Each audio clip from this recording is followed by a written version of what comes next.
Liepos 11-13 dienomis. Wine and Food festivalis. O ką čia veikia?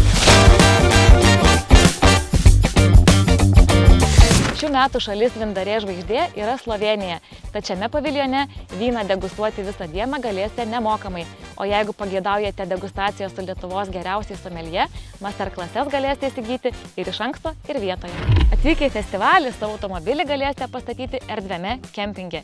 Jeigu planuojate likti nakvoti pas mus, įkursime jums kempingą palapinėms ir kemperiams. O jeigu rasite nakvynę Anykščiuose, į miestą jūs parveš mūsų autobusiukas Festivalis Anykščiai. Taip, šeimos su vaikais čia tikrai laukiamos. Veiklos ras ir didelis, ir mažas. Kol mama su drauge degustuos šampaną, tėtis su vaikais veiklos ras šeimų erdvėje. Taigi, kuo skiriasi VIP ir bendroji erdvė? VIP erdvė – tai viskas įskaičiuota erdvė. Ir gėrimai, ir maistas, ir koncertai, ir vynuogynas, ir levandynas. Fotografuokis, gulėk, pramagauk privačiai, nes ši erdvė yra tik N20. O bendroje erdvėje laukiami visi.